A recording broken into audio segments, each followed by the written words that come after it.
सुप्रभात। तो कैसे हैं आप सब? तो चलिए आज हम गणित के चौथे पाठ को पढ़ते हैं, जिसका विषय है 10-10 में गिनो। तो आइए अब हम इसकी शुरुआत एक छोटी सी कविता से करते हैं। चूजे और चालाक लोमड़ी। टिकलू किसान के खेत में बहुत सारे चूजे थे। एक दिन एक चालाक लोमड़ी ने इन शरारती चूजों को अपने आसपास खेलते देखा। उस दिन से उसने रोज एक एक कर चूजों को चुराना और खाना शुरू कर दिया। टिकलू को जब ये पता चला तो उसने लोमड़ी से पूछा, क्या तुम खा जाती हो मेरे चूजे? तो लोमड़ी बोलती है, क्या बात करती हो, मैं तो तुम्हारी दोस्त हूँ, क्या मैं ऐसा कर सकती हूँ? टिकलू ने सुबह और शाम चूजों को गिनने की सोची, लेकिन चूजे तो इधर उधर घूमते रहते थे। गिने कैसे? उसने कहा, मैं 10-10 चूजों को एक एक टोकरी में रखकर गिनूंगी। अगर गिनती कम हुई तो इस लोमड़ी की खैर नहीं।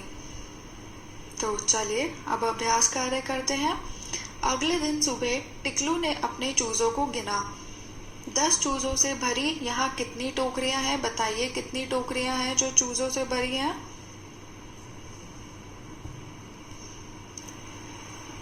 5 टोकरियां हैं। तो अगला प्रश्न करते हैं, यहाँ सब मिलाकर कितने चूजे हुए?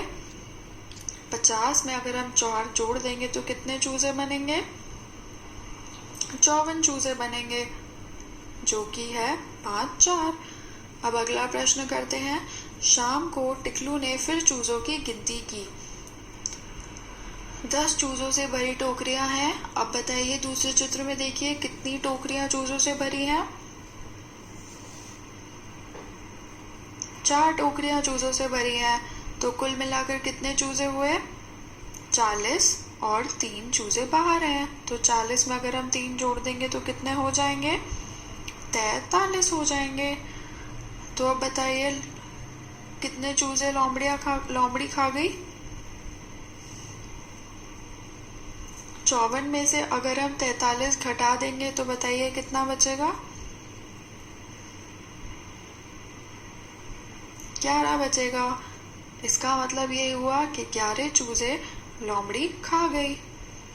तो चलिए अब अगले पन्ने पर आते हैं। बोलो भाई कितने? बानू जंगल से लकड़ियां इकट्ठा करता है और उन्हें बाजार में बेचता है। वह 10 लकड़ियों का एक गटर बनाता है। गटर मतलब एक समूह या बंडल। तो बताइए एक गठर में 10 लकड़ियां होती हैं, तो बताइए 3 गठर में कितनी लकड़ियां होंगी? गिनिए। 10, 20 और 30 लकड़ियां होंगी। अब अगला प्रश्न करिए। अब ये कितनी लकड़ियां हैं? तो देखिए तीसरे चित्र में, बताइए कुल मिलाकर कितनी लकड़ियां हो गई?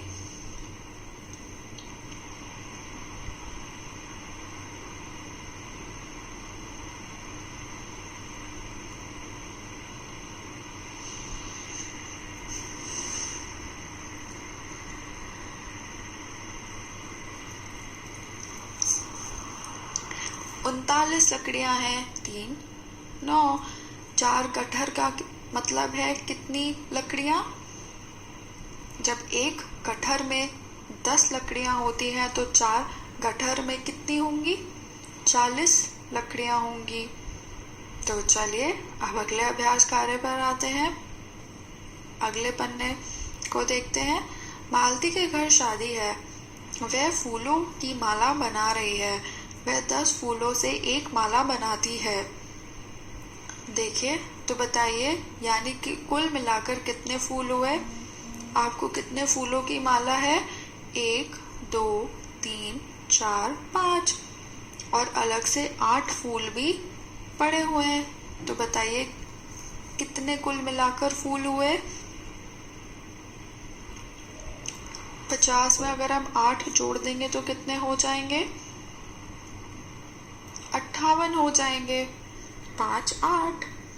अब अगला प्रश्न करते हैं। यह कितने फूल हैं? कुल मिलाकर फूल बताइए दूसरे चित्र में।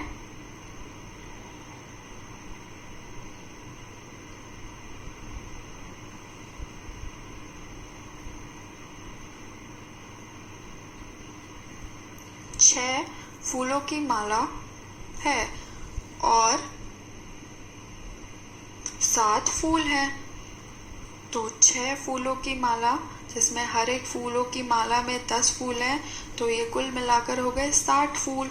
और 60 में अगर आप 7 जोड़ देंगे, जो कि 7 फूल अलग से पड़े हैं, तो वो कितने हो गए? 67 फूल हो गए। 6 7। तो चलिए अब अगला प्रश्न करते हैं। अगर तुम्हारे पास 21 फूल हो तो तुम 10-10 फूलों की कितनी मालाएं बनाओगे? नीचे बनाकर दिखाओ। तो बताइए, एक फूलों की माला में 10 फूल होने चाहिए, तो अगर हमारे पास कुल मिलाकर 21 फूल हैं तो हम कितनी फूलों की माला बना पाएंगे?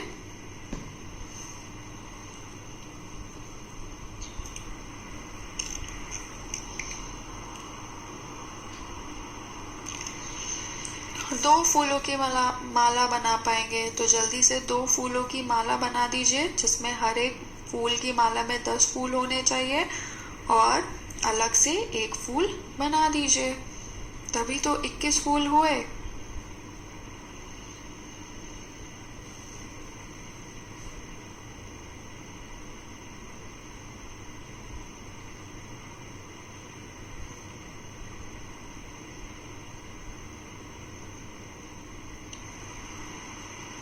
अब अगले पन्ने पर आ जाते हैं।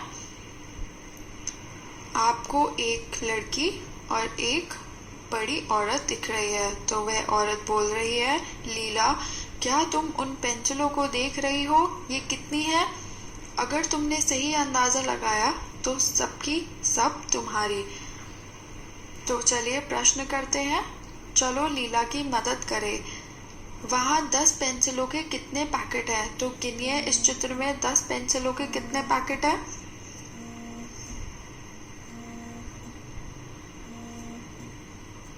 6 पैकेट है।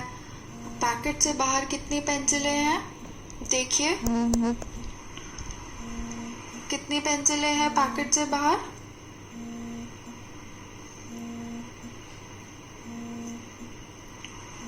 4 पेंसिलें। तो कुल मिलाकर कितने पेंसिलें हुई बताइए? पैकेट की पेंसिलों को जोड़ दीजिए और बाहर जो पेंसिल है उनको जोड़ दीजिए। तो 60 में अगर हम 4 जोड़ देंगे तो कितनी हो जाएगा? 64 हो जाएगा। 6 4। बहुत बढ़िया। अब अगला अभ्यास कार्य करते हैं। कनक को अलग अलग तरह की बिंदियों को जमा करने का शौक है। उसके पास कितने पैकेट है? तो गिनिए, इस चित्र में कितने पैकेट हैं कनक के पास?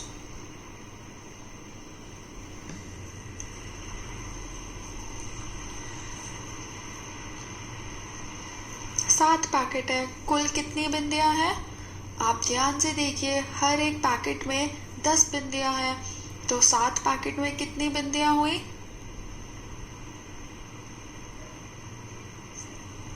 70 बिंदियां हुई। अब अगला प्रश्न करिए। हर एक पैकेट में 3 और 4 और 3 बिंदियां हैं। अब तुम 10 बिंदियों का समूह कुछ अलग तरीके से बनाओ। तो आपको ये बिंदियों के पैकेट दिख रहे हैं। आपको इसमें दिख रहा होगा कि हर बिंदी के पैकेट में अलग अलग बिंदी है। तो यहाँ पर जहाँ पर खाली स्थान दिया हुआ है, आपको 10 बिंदियों का समूह बनाना है। तो ऊपर दिए गए चित्र में जो बिंदियों का आकार है, कोई सा भी आप अपने हिसाब से कोई भी बिंदी उठा लीजिए और कुल मिलाकर एक समूह बना दीजिए। और उस एक समूह में सिर्फ 10 बिंदियां ही होनी चाहिए। तो जल्दी से बना दीजिए। और यहाँ आपका ये पाठ समाप्त होता है। आशा है कि आपको समझ में आया होगा। धन्यवाद।